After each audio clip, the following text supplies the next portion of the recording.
ഒരാൾ പോലീസിനെ ആഭ്യന്തരമന്ത്രിയൊക്കെ വെല്ലുവിളിക്കുന്നു. അയാൾ പിന്നീട് വളരെ കഷ്ടപ്പെട്ട് പോലീസിൻ്റെ ശ്രമമല്ല, ഒരു ഓട്ടോക്കാരൻ പറഞ്ഞു കൊടുത്തിട്ട് അവസാനം കസ്റ്റഡിയിലാവുന്നു. അങ്ങനെ പോലീസിൻ്റെ കസ്റ്റഡിയിൽ ഇരുന്നിട്ട് തന്നെ വീണ്ടും പോലീസിനെ പരിഹസിക്കുന്നു, വെല്ലുവിളിക്കുന്നു, അത് തുടരുന്നു. പോലീസ് സ്റ്റേഷനിലിരുന്ന് പത്രം വായിക്കുന്നു, മാധ്യമങ്ങൾ ഫോട്ടോ എടുക്കുന്നു, കൊടുക്കുന്നു. പറഞ്ഞു വന്ന അർജുൻ അയങ്കിയുടെ കാര്യമാണ്. ഇത്രയും നാണം കെട്ട ഇത്രയും ഗതികെട്ടവൻ വേറെ ആരെങ്കിലും ഉണ്ടോ ഭഗവാനെ എന്ന് ചോദിക്കുന്ന അവസ്ഥയിൽ കേരള പോലീസ് നിൽക്കുന്നു. യോഗിയുടെ പോലീസിനെ കുറ്റം പറഞ്ഞവരാണ്. അതിൻ്റെ 10-1 പോയിട്ട് 100-1 വീര്യം പോലും ഇല്ലാത്ത, ഉശിരില്ലാത്ത ഒരു പോലീസായി നമ്മുടെ പോലീസ് മാറിപ്പോയോ സാർ? നമ്മുടെ പോലീസിൻ്റെ ടോട്ടൽ പരാജയമല്ലേ കണ്ടത്. നമ്മുടെ പോലീസ് എന്ന് പറഞ്ഞു കഴിഞ്ഞാൽ ക്രിമിനൽസിനെ പേടിച്ച് നടക്കുന്നവരാണെന്നുള്ളതാണ് ഇപ്പോൾ തെളിഞ്ഞത്. ഇപ്പോൾ യോഗിയുടെ പോലീസിനെ കുറ്റം പറയും. യോഗിയുടെ പോലീസിൽ ഇത്തരത്തിലുള്ള ക്രിമിനൽസിനെ കണ്ടു കഴിഞ്ഞാൽ അയാൾ പിടിക്കപ്പെടും. അതല്ലെങ്കിൽ കാലിന് ഷൂട്ട് ചെയ്ത ആൾ വീഴ്ത്തും. അതെ, അവൻ്റെ അനധികൃതമായിട്ട് പണിതരുന്ന കെട്ടിടങ്ങൾ എന്തൊക്കെ അന്ന് ബുൾഡോസറിൽ നിന്ന് അന്ന് ബസ് നോക്കി കളയും. അങ്ങനെയൊക്കെ ഈ ഇത്തരത്തിലുള്ള ഗുണ്ടകളെ കൈകാര്യം ചെയ്യാൻ പറ്റുള്ളൂ. അല്ല, ഗുണ്ടകളോട് വേദമൊന്നും ഉപദേശിച്ചിട്ട് കാര്യമൊന്നുമില്ല. ഇവരുടെ പ്രശ്നം അതല്ല. ഇവരെന്തെങ്കിലും ഒരു കാര്യം തീരുമാനിക്കുന്നതിന് മുമ്പ് തന്നെ അയാളത് അറിയുന്നുണ്ട്. അർജുൻ നായിക് അങ്ങനെ പോലീസിൽ പിണറായി മാറി വി ഡി സതീശൻ വന്നാലും പോലീസ് പഴയ പോലീസ് തന്നെയാണ്. പോലീസിനകത്ത് ധാരാളം സഖാക്കളുണ്ട്.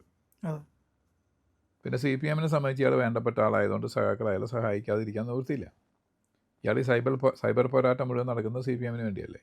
അതെ. അപ്പം അവരെന്തോ സാങ്കേതികമായിട്ട് അയാളുണ്ടായിരുന്ന എന്തോ ബ്രാഞ്ച് സെക്രട്ടറിയോ LC സെക്രട്ടറിയോ എന്തോ സ്ഥാനത്ത് മാറ്റിയെന്ന് അവർ പറയുന്നുണ്ട്. അതൊന്നും അയാൾക്ക് വലിയ പ്രശ്നമുള്ള കാര്യമല്ല. അയാൾ പാർട്ടിയുടെ ഇൻസൈഡർ തന്നെയാണ്. പാർട്ടിക്ക് വേണ്ടപ്പെട്ട ആളാണ് അയാൾ. പിന്നെ TP ചന്ദ്രശേഖരൻ പദത്തിൽപ്പെട്ട അതിൽ ആ പ്രതികളൊക്കെയുള്ള കൊടിസുനി അതുപോലത്തെ ആൾക്കാരെ ഏറ്റവും അടുത്ത ആളാണ്. ആകാശ് തില്ലങ്കേരി എന്ന് പറഞ്ഞൊരു മറ്റൊരു ക്രിമിനലുണ്ട്. അയാൾക്ക് വേണ്ടി സംസാരിക്കാൻ രംഗത്ത് വന്നു. അയാൾ രംഗത്ത് വന്നു. കാരണം ഇവരൊക്കെ ജയിലിൽ കിടന്നുകൊണ്ട് തന്നെ സ്വർണം പൊട്ടിക്കൽ അറേഞ്ച് ചെയ്തിരുന്ന ആൾക്കാരാണ്. ജയിലിൽ ഇവർക്ക് എല്ലാ സൗകര്യങ്ങളും ഉണ്ട്. Mobile, tab, Facebook, social media എല്ലാം ഉണ്ട്. അല്ല, പിന്നെ ഈ ഒരു ക്രിമിനൽ ഈ TP വധക്കേസിലെ പ്രതി കോടതിയിൽ ഹാജരാക്കിയിട്ട് തിരിച്ചു കൊണ്ടുപോകുന്ന വഴിക്ക് ഇയാൾ മദ്യപിച്ചു. വെള്ളമടിച്ചു. ഇവർക്ക് മദ്യമൊക്കെ സുലഭമാണ്. വേറെ ചില ആളെ വിളിച്ച് പാട്ട് പാടിപ്പിക്കണം ബാലസംഘത്തിൻ്റെ പരിപാടിക്ക്.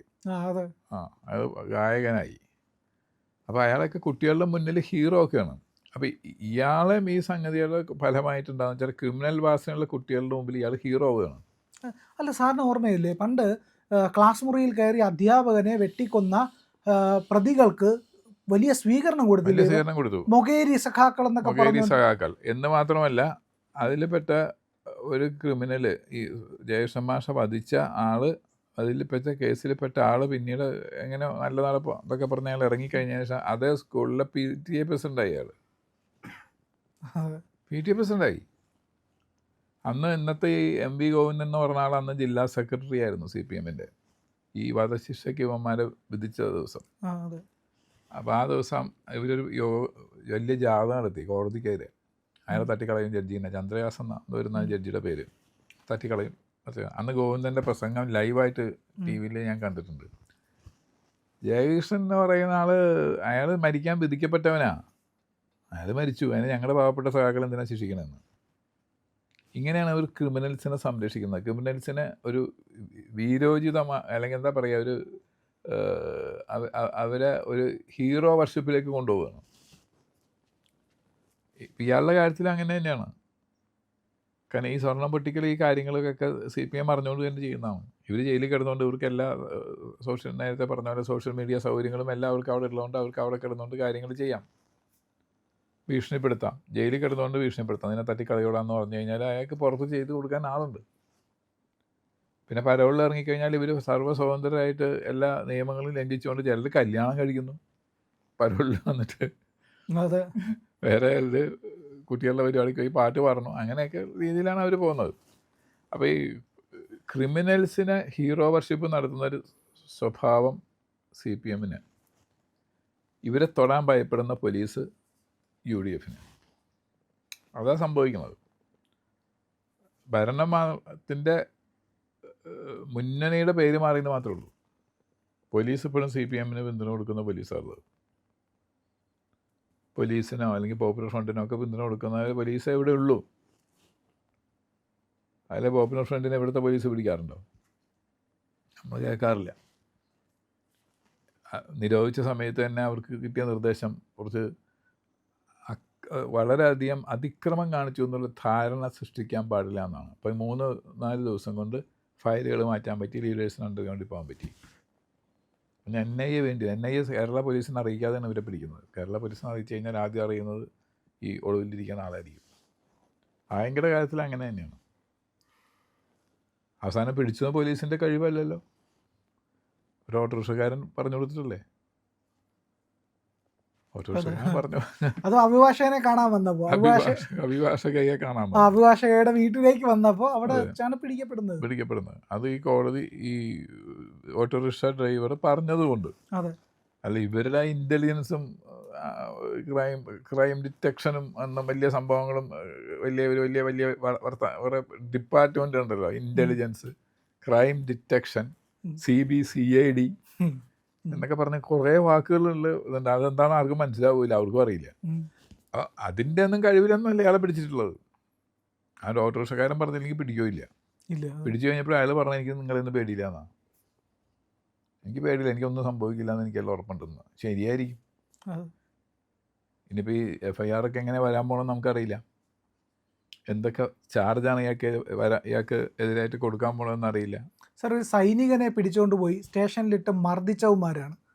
സൈനികനെ തല്ലി നിരപ്പാക്കി. അതെ, എവിടെ? മാവേലിക്കരെ, കൊല്ലത്ത്. അല്ല, ഒരുപാട് സ്ഥലത്ത് നടന്നിട്ടുണ്ട്. ഓരോ സ്ഥലത്ത് സൈനികരൊക്കെ തല്ലുകൊള്ളാനുള്ളവരാ. പണ്ട് നേരത്തെ ആയിരുന്നെങ്കിൽ പോയി ഇപ്പം സൈനികർ വന്ന് സ്റ്റേഷനിൽ കയറി കുനിച്ചു നിർത്തി ഇടിച്ച് ഇടിയും കൊടുത്ത അവസാനം കോഴിക്കോട്ടിൽ ഒളിച്ച ഒരു പോലീസുകാരൻ്റെ കഥയുണ്ട് നേമത്തെ സ്റ്റേഷനിൽ. അതെ, അതുണ്ട്. ഇപ്പം സൈനികരൊക്കെ തല്ലുകൊള്ളാനുള്ള ആൾക്കാരാണെന്നാണ് അവരുടെ ധാരണ. ഗുണ്ടകളാണ് ഇവിടുത്തെ രാജാക്കന്മാർ. ഇതിൻ്റെ ഫലമായിട്ട് സംഭവിക്കുന്നതെന്ന് വെച്ചാൽ യങ് ജനറേഷനെ ക്രിമിനലൈസ് ചെയ്യുകയാണ്. അതായത് ക്രിമിനലായി കഴിഞ്ഞാൽ പോലീസിനെ പേടിക്കേണ്ട, ആരാണെങ്കിലും തല്ലാൻ ഇഷ്ടം പോലെ പൈസ ഉണ്ട് എന്നുള്ളൊരു ഇംപ്രഷൻ ക്രിയേറ്റ് ചെയ്യപ്പെടുകയാണ്. ഇപ്പോൾ ഒരു കാലത്ത് യങ്സ്റ്റേഴ്സിനെയൊക്കെ ഈ കള്ളക്കടത്തിലോട്ടൊക്കെ തിരിച്ചു കൊണ്ടുപോയത് എങ്ങനെയായിരുന്നു? ദാവൂദ് ഇബ്രാഹിമിനെ ഒരു കൾട്ട് ഫിഗറായിട്ട് അവതരിപ്പിച്ചു. പത്രങ്ങളൊക്കെ ഫോണിൽ കൂടി ഇൻ്റർവ്യൂ, പല വീക്കിലികൾ. എൻ്റെ ഓർമ്മ ശരിയാണെങ്കിൽ ലെസ്റ്റർ വീക്കിലി കവർ സ്റ്റോറി ചെയ്തിട്ടുണ്ട്. ലെസ്റ്റർ വീക്കിലി ആണെന്നാണ് എൻ്റെ ഓർമ്മ. 87 കവർ സ്റ്റോറി, ഇയാളുടെ ചരിത്രം, അപ്പൂപ്പൻ ആരാണ്, അച്ഛൻ ആരാണ്, ഇയാൾ എങ്ങനെ രംഗത്ത് വന്നു, ഇപ്പോൾ അയാൾക്ക് എത്ര കോടിയുടെ സ്വത്തുണ്ട്, എന്തൊക്കെയാണ് അയാളുടെ മെയിൻ ബിസിനസ്, നാർക്കോട്ടിക്സിൻ്റെ എത്രയുണ്ട്, ബോംബെയിലെ മഹാരാഷ്ട്രയിലെ രാജാവാണ്, പോലീസ് ഭയപ്പെടുന്നു, രാഷ്ട്രീയക്കാർ ക്യൂ നിൽക്കുന്നു, സിനിമാക്കാര് പ്രണയപൂർവ്വം നടക്കുന്നു. അത് ശരിയുമായിരുന്നു.